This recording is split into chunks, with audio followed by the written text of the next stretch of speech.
Christmas Eve in the Ashford household was supposed to feel warm, predictable, and safe.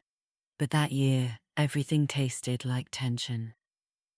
My name is Lydia Harper, and what happened on that cold December night would shatter the illusion of family unity my in-laws loved to pretend they embodied. My husband Nathan and I brought our 5-year-old daughter Fiona, wearing her sparkling red dress, excited to show her grandparents the ornament she made at school. But the moment we stepped inside, I felt the shift, the kind of energy that tells you people have been talking about you long before you arrived. My mother-in-law, Elaine Ashford, didn't even say hello. She just stared at Fiona as if inspecting a crack in fine china. My father-in-law, Gerald, drank silently, avoiding eye contact. It was the kind of silence you notice before a storm breaks. Dinner was a theatre performance. Forks clinked too loudly. Elaine whispered aggressively into Gerald's ear. Nathan squeezed my hand under the table, a silent plea to stay calm. Welcome to my channel, Tales List. Don't forget to subscribe and hit the bell icon so you don't miss any new videos. Fiona sat between us, swinging her legs, humming a Christmas song, unaware that adults were building a courtroom around her.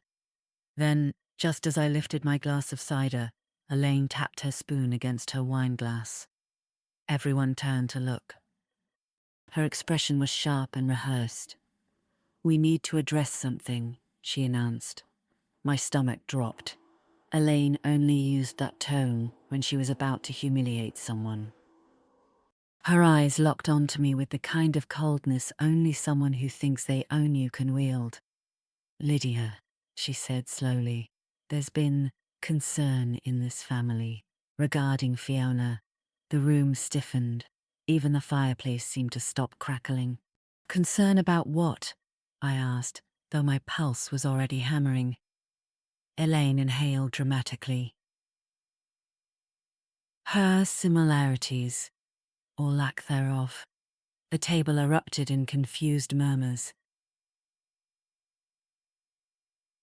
Welcome to my channel, Tales List. Don't forget to subscribe and click on the bell icon so you don't miss any new videos. Also, please put a like under the video and leave a comment. She continued, "We think it's only fair for everyone that a DNA test be done." Silence. Ice cold, suffocating silence. My breath caught. I stared at her, stunned. "A DNA test? Are you implying Fiona isn't Nathan's?" "I'm not implying," she said. "I'm asking for confirmation." Nathan slammed his hand on the table so hard the plates rattled. "Mum, what the hell is wrong with you?" Elaine didn't flinch. "It's not an accusation, it's clarity." "Fiona doesn't look like you, Nathan, and the family deserves to know." Fiona was watching us now, her eyes wide, her smile gone. That was the moment something inside me cracked. I stood up so fast my chair scraped across the floor. "You're humiliating my daughter in front of her whole family. On Christmas." Elaine shrugged. "Children forget. Adults don't." Nathan was shaking with anger, but Gerald spoke next, surprising everyone. "It's not unreasonable," he muttered, not looking up. "We all have questions. Questions. Questions. Questions about my loyalty. Questions about my marriage. Questions about my child."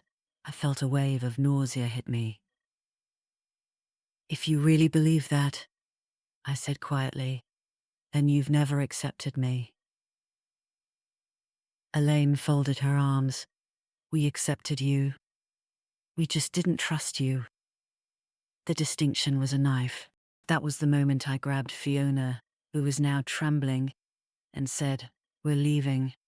But that night was only the beginning. The fallout was immediate. Elaine texted Nathan paragraphs accusing me of overreacting, claiming she deserved answers, and insisting that if we had nothing to hide, why refuse the test? Fiona cried the entire drive home. "Mummy, did I do something bad?" she whispered. I nearly choked. Nathan stayed up all night pacing, furious and devastated. But the true escalation came 2 days later. I usually picked Fiona up from preschool at 3 p.m. When I arrived, the teacher, Miss Collins, looked confused. Didn't her grandmother already get her? My heart stopped. What grandmother? Mrs. Ashford. She said it was arranged. No one had arranged anything. My blood turned to fire. I called Nathan while sprinting to the parking lot. Your mother took her. She took Fiona from school. Nathan's voice cracked. What? I'm calling her now. I called the police before I even reached my car.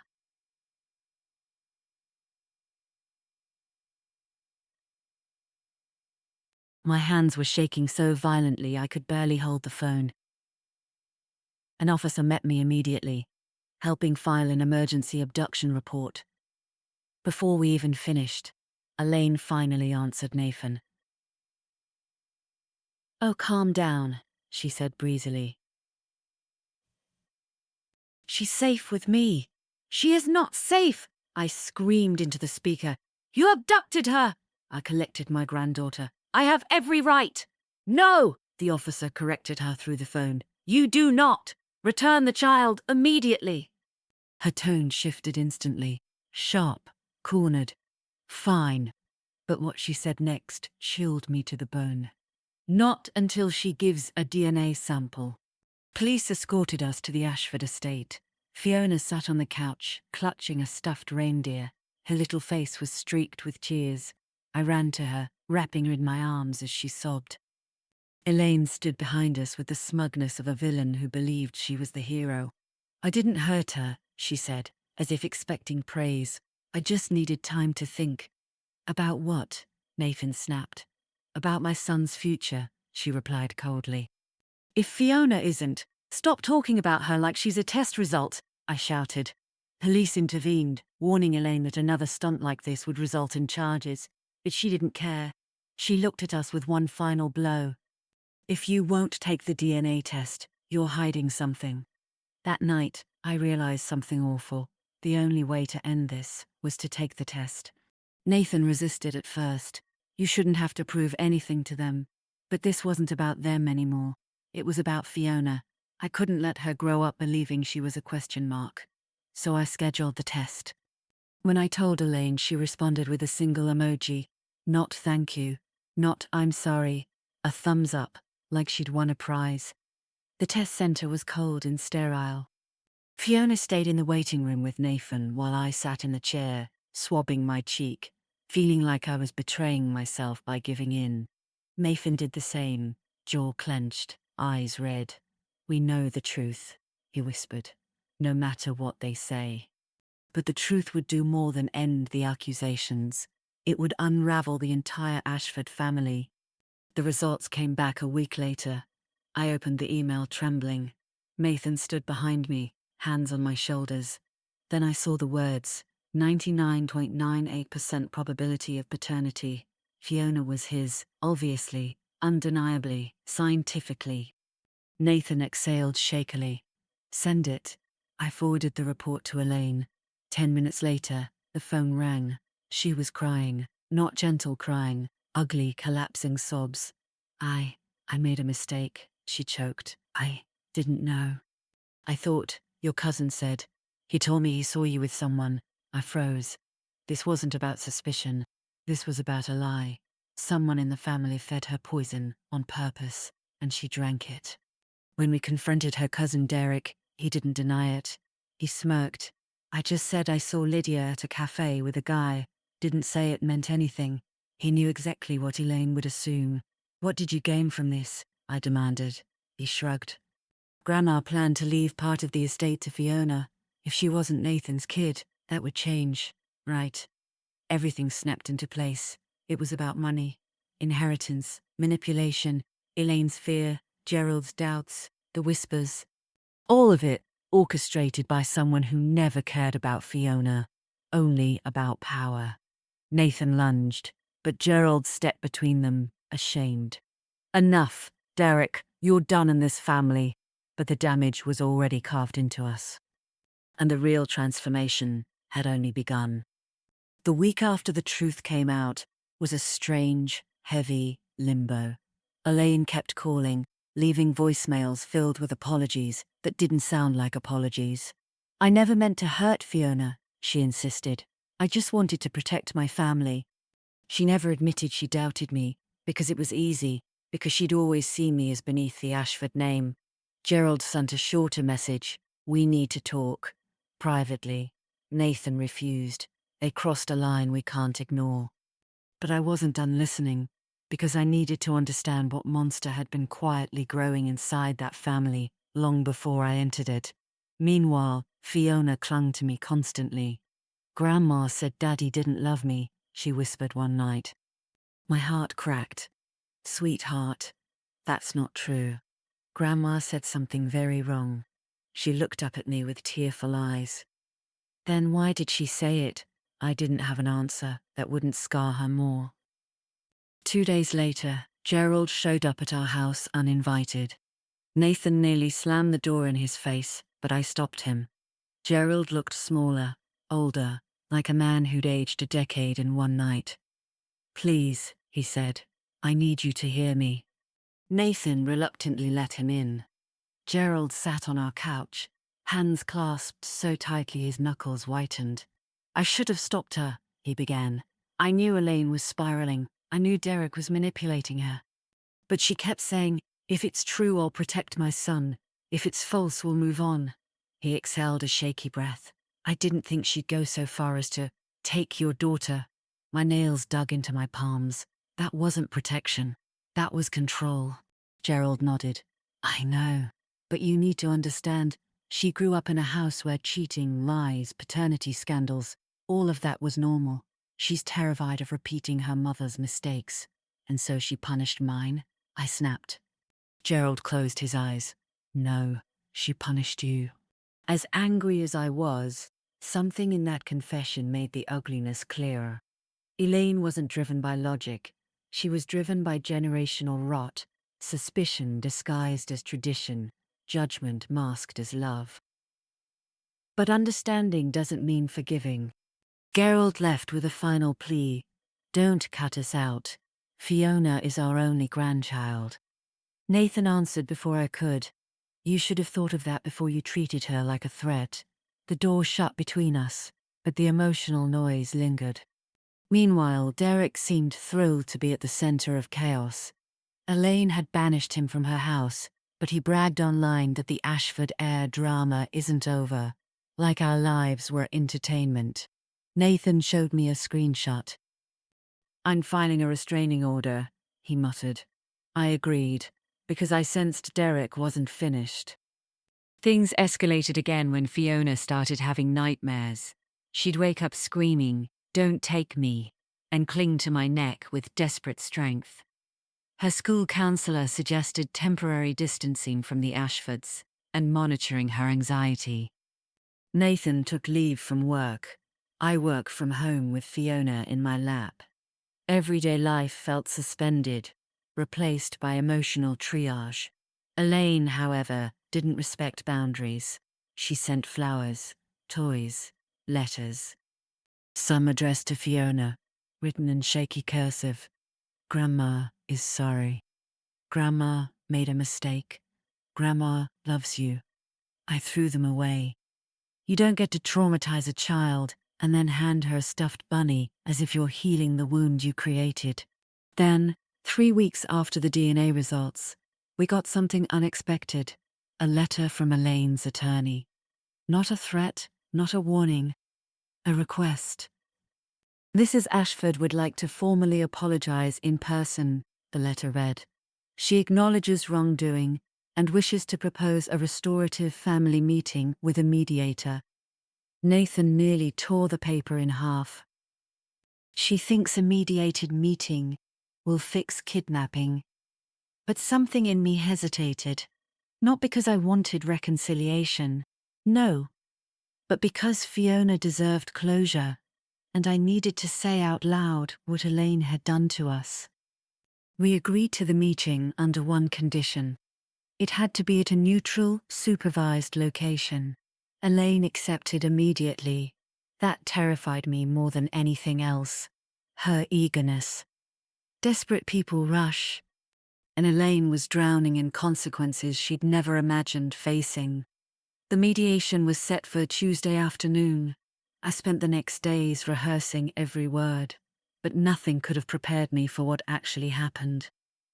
The meeting room at the Community Legal Center was beige, sterile, and far too small for the emotional war about to take place. A mediator sat between us with polite stiffness, while Elaine entered looking like a ghost of herself, pale, fragile, her hands trembling. When she sat, she immediately reached for me, but the mediator raised a hand. "Let's begin with statements." Elaine's voice cracked. "Lydia, Nathan, I'm ashamed." Her tears fell quickly. "I let fear and lies control me. I hurt my granddaughter. I hurt you, and there's nothing I can say to undo that." Nathan's jaw clenched. This wasn't fear. This was cruelty. Elaine nodded. I know. I kept telling myself I was protecting my son, but really, I was repeating my mother's poison. I didn't trust. I didn't ask. I assumed betrayal because betrayal is all I've ever known." She inhaled sharply, "And I will never forgive myself." It sounded sincere, painfully so. But apologies don't erase trauma. Then Elaine did something no one expected. She placed a folder on the table. "This," she said quietly, "is the real reason Derek targeted you." Inside were financial documents, estate records, and handwritten notes. Nathan flipped through them while she spoke. "My mother left a trust meant for the first legitimate grandchild. Fiona is the first grandchild in the Ashford line born within marriage, so legally, the trust belongs to her."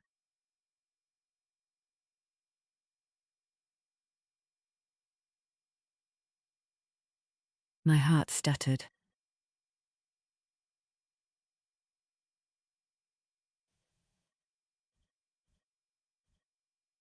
Elaine continued. "Derek knew this. He knew that if he convinced me Fiona wasn't Nathan's, the trust would default to him." She wiped her face. "He played me, and I let him." The mediator looked stunned. Nathan looked betrayed on a whole new level. I felt sick. This wasn't just family drama. This was a calculated attempt to disinherit our daughter, orchestrated by someone inside the family. Elaine leaned forward. "I am not asking forgiveness. I don't deserve it. But I'm begging you, don't let Derek's lies be the reason Fiona loses her connection to us." Her voice cracked again. "Please, I want to earn my place back in her life. Slowly, carefully, on your terms." The room went utterly silent. Nathan stared at her with a mixture of grief and fury. "You hurt the person I love most in this world, and you hurt the little girl who adores you. How do we come back from that?" Helene lowered her eyes. "One day at a time. If you allow it." I looked at Nathan. Then I looked at the mediator. Then I said the words I had not planned to say. "I need time, and distance, and safety. For me and Fiona." Elaine nodded, tears streaming. "I'll wait," she whispered. "But time has a way of revealing truths apologies can't fix." Weeks passed. Elaine respected our boundaries. We received no calls, no letters, no surprise visits. Meanwhile, Derek spiraled publicly. After being cut out of the estate discussions, he posted cryptic messages online about exposing the real Harper Ashford family. We took screenshots and filed them with the restraining order request. The judge granted it. But Derek wasn't the only problem. Fiona began asking deeper questions. "Mummy, why did Grandma think I wasn't Daddy's?"